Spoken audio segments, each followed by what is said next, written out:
अस्सलाम वालेकुम। Salman trades and farming welcome. आज के व्लॉग का आगाज़ करते हैं। गोट फार्मिंग,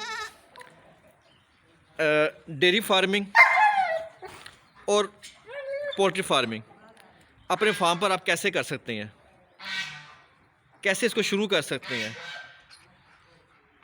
और इनके क्या क्या प्रोटोकॉल्स होते हैं, बीमारियों के ख़िलाफ़ कैसे कैसे वैक्सीनेशन करनी है, खुराक के बारे में, वैक्सीनेशन के बारे में, एहतियात के बारे में आज डिटेल से बात करेंगे। और ये भी बता देंगे कि कितना एक्सपेंस होता है और उस एक्सपेंस को आपने कैसे कवर करना है। एक्सपेंस को कैसे कवर करना है, सबसे पहली बात जो है, सबसे ज़रूरी बात है वो यही है कि आपने अपने फार्म पर गायें ज़रूर रखनी है। गायें भी देसी नहीं, वलैती गायें रखनी है आपने, क्योंकि जो वलैती गाय होती है वही दूध ज़्यादा देती है। देसी गाय दूध कम देती है, वो खुराक का ख़र्चा भी पूरा नहीं कर सकती। जो आपके पूरे फार्म का ख़र्चा होगा वो ये जो गाय है इनके दूध से ही पूरा होगा। उसके बाद जैसे आपने डेयरी फार्म बनाया है, उनके फिर आगे बच्चे भी होते हैं। बच्चों की आपने ज़रूर हिफाजत करनी है, क्योंकि जो बच्चे होते हैं यही आपकी मेन बचत होती है, जो 2 साल बाद आप बड़ी ईद पे, कुर्बानी पे सेल करके अपना रेवेन्यू इकट्ठा करते हैं। इसी तरीके से आप बकरी वगैरह भी रख लेते हैं अपने फार्म पर। तो बकरों के लिए जो सबसे ज़रूरी चीज़ है वो ये है कि उनके लिए एक बंदा ज़रूर होना चाहिए जो उनकी ग्रेजिंग कराए, चराई कराए। चराई बहुत ज़रूरी है, उसके बगैर बकरियां पालना बहुत मुश्किल है।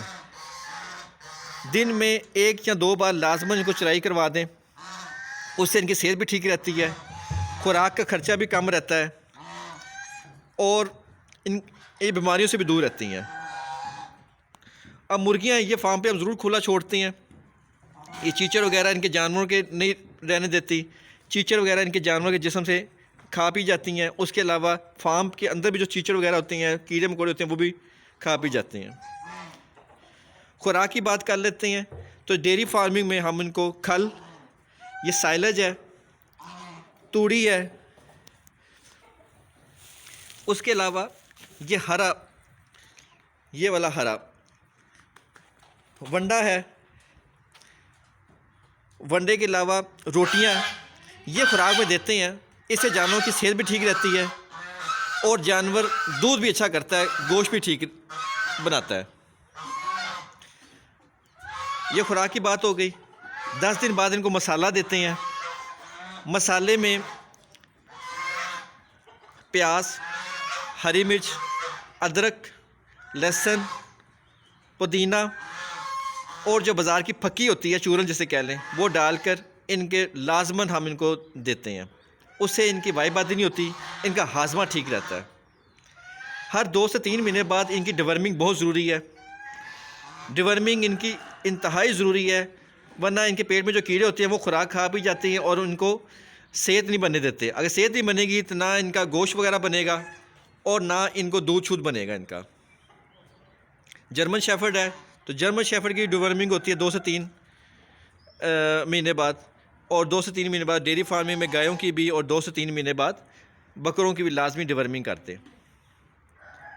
शाम के वक्त इनको गुड़ वगैरह लाजमन दे दें सब जानवरों परिंदों को, क्योंकि गुड़ से ये इनके गर्म भी रहते हैं जिस्म, और दूसरे नंबर पे ये कि जो मिट्टी वगैरह होती है हलक वगैरह में वो भी साफ़ हो जाती है, पेट भी साफ़ रहते हैं। माहौल अच्छा खुला दें। अगर खुले फिरते रहेंगे तो ये बीमारियों में नहीं पड़ेंगे। लोगों के क्यों पोल्ट्री फार्म का नुकसान होता है, बीमारियों में क्यों पड़ जाते हैं, क्योंकि बीमारियों इसलिए पड़ते हैं कि वो हर वक्त बंद करके रखते हैं केजिस में। जैसे ये मुर्गी के बने हुए केजेस, ये सिर्फ हम रात को बंद करते हैं, दिन को खुले रहते हैं।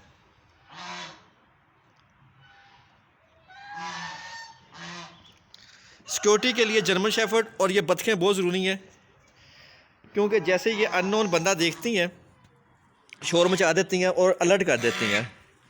तो अपने फार्म पर बतखें और जर्मन शेफर्ड ज़रूर रखें सिक्योरिटी के लिए, और ये तार शार का बंदोबस्त करें फार्म पे, क्योंकि बहुत से लोगों के फार्म इसलिए बंद हो जाते हैं कि उनकी चोरी चकारी हो जाती है, या अगर प्रॉपर खुराक नहीं देते, अच्छी खुराक नहीं देते, उनके पास अच्छा डॉक्टर नहीं होता, तो उनके फार्म नुकसान में चले जाते हैं। ख़र्चा कैसे पूरा करना है वो मैंने आपको बता दिया है कि गायों के दूध को सेल करके अपना खर्चा वगैरह पूरा करना है, अच्छी डाइट देनी है, अच्छा माहौल देना है, चराई शराई करवानी है, सिक्योरिटी का बंदोबस्त करना है, खुराक अच्छी करनी है। अगर ये काम करेंगे तो आपका फार्म तरक्की में रहेगा, तरक्की करेगा। जानवरों से, परिंदों से अफज़ाइशी नस्ल लेते रहें। अगर अफज़ाइशी नस्ल आपके फार्म पर होती रहेगी और बच्चों का अगर ख्याल करेंगे तो कोई इसमें दो राय नहीं है कि आपका फार्म तरक्की ना करे। और ख़ुद थोड़ा बहुत देखा करें, अगर ख़ुद नहीं देखेंगे, सिर्फ मुलाज़िम पे छोड़ रखेंगे तो फिर भी बात नहीं बनती। उम्मीद करते हैं आज की वीडियो आपको पसंद आई होगी। नेक्स्ट वीडियो तक के लिए अल्लाह हाफ़िज़।